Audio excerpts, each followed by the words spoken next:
മഹാരാഷ്ട്രയിൽ നടന്ന നിയമസഭാ തെരഞ്ഞെടുപ്പിൽ അട്ടിമറി നടന്നുവെന്ന രാഹുൽ ഗാന്ധിയുടെ ആരോപണം നമ്മൾ നേരത്തെ തന്നെ ചർച്ച ചെയ്തു. തെരഞ്ഞെടുപ്പ് കഴിഞ്ഞതിന് പിന്നാലെ വലിയ അട്ടിമറി എന്നൊരാക്ഷേപം രാഹുൽ ഗാന്ധി ഉയർത്തിയിരുന്നു. മാസങ്ങൾക്കിപ്പുറം അന്ന് മുതൽ നടത്തിയ അന്വേഷണത്തിലെ കണ്ടെത്തലുകളുമായിട്ടാണ് രാഹുൽ ഗാന്ധി എത്തിയിരിക്കുന്നത്. തെളിവുകളും കണക്കുകളും നിരത്തി രാഹുൽ ഗാന്ധി കേന്ദ്ര സർക്കാരിനും തെരഞ്ഞെടുപ്പ് കമ്മീഷനെതിരെയും ആഞ്ഞടിക്കുകയാണ്. ഈ വിഷയത്തിൽ ചില അട്ടിമറികളിലേക്ക് കൂടി രാഹുൽ ഗാന്ധി വിരൽ ചൂണ്ടുന്നുണ്ട്. ആ ആരോപണങ്ങൾ കൂടി ഒന്ന് നമുക്ക് പരിശോധിക്കാം. മഹാരാഷ്ട്രയിൽ ഏകദേശം 1 ലക്ഷം പോളിംഗ് ബൂത്തുകൾ ഉണ്ടെന്നാണ് രാഹുൽ ഗാന്ധി പറയുന്നത്. എന്നാൽ കഴിഞ്ഞ ലോക്സഭാ തെരഞ്ഞെടുപ്പിൽ BJP മോശം പ്രകടനം കാഴ്ചവെച്ച 85 മണ്ഡലങ്ങളിലെ ഏകദേശം 12,000 ബൂത്തുകളിൽ മാത്രമാണ് അധികമായി ചേർന്ന വോട്ടർമാരിൽ ഭൂരിഭാഗവും വോട്ട് ചെയ്തത്. അതായത് വൈകുന്നേരം 5 മണിക്ക് ശേഷം ഓരോ ബൂത്തിലും ശരാശരി 600-ലധികം വോട്ടർമാരെത്തി. ഓരോ വോട്ടർമാർക്കും വോട്ട് ചെയ്യാൻ 1 മിനിറ്റ് കണക്കാക്കിയാൽ പോലും വോട്ടെടുപ്പ് 10 മണിക്കൂർ നീട്ടേണ്ടി വരും. ഇത് സംഭവിക്കാത്തത് കൊണ്ട് തന്നെ ഈ അധിക വോട്ടുകൾ എങ്ങനെയാണ് രേഖപ്പെടുത്തിയത് എന്ന ചോദ്യം ഉയരുന്നു. ഈ 85 സീറ്റുകളിൽ ഭൂരിഭാഗവും NDA നേടിയത് എങ്ങനെയെന്ന് പ്രത്യേകം പറയേണ്ട കാര്യമില്ല എന്നും രാഹുൽ ഗാന്ധി വ്യക്തമാക്കുന്നു. തെരഞ്ഞെടുപ്പ് കമ്മീഷൻ വോട്ടർമാരുടെ എണ്ണത്തിലുണ്ടായ കുത്തനെയുള്ള വർധനവിനെ യുവാക്കളുടെ പങ്കാളിത്തം എന്നാണ് വിശേഷിപ്പിച്ചത്. എന്നാൽ ഈ പങ്കാളിത്തം 12,000 ബൂത്തുകളിൽ മാത്രമായി ഒതുങ്ങി. ബാക്കിയുള്ള 88,000 ബൂത്തുകളിൽ ഇത് മാഞ്ഞുപോയോ എന്ന ചോദ്യവും രാഹുൽ ഗാന്ധി ഉയർത്തുന്നുണ്ട്. കാംതി എന്ന മണ്ഡലം പ്രത്യേകമായി എടുത്തുകൊണ്ടാണ് രാഹുൽ ഗാന്ധി പഠനം നടത്തിയത്. അതിൽ തെളിഞ്ഞ ചില കാര്യങ്ങളും രാഹുൽ ഗാന്ധി പുറത്തുവിടുന്നു.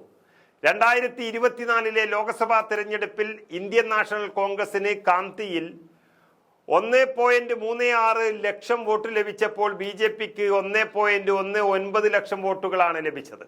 2024 നിയമസഭാ തെരഞ്ഞെടുപ്പിൽ കോൺഗ്രസിന് 1,34,000 വോട്ടുകൾ ലഭിച്ചു. ഇത് മുൻ പ്രകടനത്തിന് ഏതാണ്ട് സമാനമായ സംഖ്യയാണ്. എന്നാൽ 56,000 വോട്ടുകൾ അധികം നേടിയ BJPയുടെ വോട്ടുകൾ 1,75,000 ഉയർന്നു.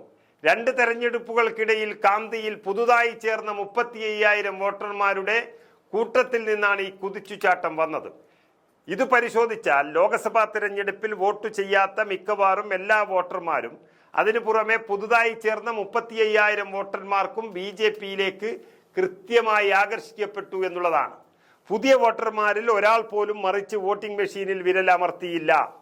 2024 നിയമസഭാ തെരഞ്ഞെടുപ്പിൽ BJP മത്സരിച്ച 149 സീറ്റുകളിൽ 132 എണ്ണത്തിലും വിജയിച്ചു. BJPക്ക് മുൻപ് ലഭിച്ചിട്ടുള്ള എല്ലാ വിജയ ശതമാനങ്ങളെക്കാളും കൂടുതലായിരുന്നു ഇവിടുത്തെ 89% വിജയം. വെറും 5 മാസം മുൻപ് നടന്ന ലോക്സഭാ തെരഞ്ഞെടുപ്പിൽ BJPയുടെ വിജയ ശതമാനം എന്ന് പറയുന്നത് 32% മാത്രമായിരുന്നു. 5 മാസം കൊണ്ട് 57% വോട്ടാണ് BJP അധികമായി പിടിച്ചെടുത്തത്. ഈ കണക്കുകൾ തെരഞ്ഞെടുപ്പ് കമ്മീഷനും BJPയും തൊണ്ട തൊടാതെ വിഴുങ്ങിക്കോ, തങ്ങളെ അതിന് കിട്ടില്ല എന്നാണ് രാഹുൽ ഗാന്ധി വ്യക്തമായി പറയുന്നത്. ഈ തെരഞ്ഞെടുപ്പ് അട്ടിമറി വർഷങ്ങളായി നടന്നുകൊണ്ടിരിക്കുകയാണെന്ന ഭയവുമുണ്ട്. രേഖകൾ പരിശോധിക്കുമ്പോൾ കുറ്റകൃത്യത്തിന്റെ രീതിയും അതിന് പിന്നിലുള്ള വ്യക്തികളും വെളിച്ചത്ത് വരുമെന്നതിൽ സംശയമില്ല. എന്നിട്ടും ഈ രേഖകളിൽ എത്തിപ്പെടാൻ ശ്രമിക്കുന്ന പ്രതിപക്ഷത്തിനും ജനങ്ങൾക്കും മുന്നിൽ തടസ്സങ്ങൾ മാത്രമാണ് നിലനിൽക്കുന്നത്.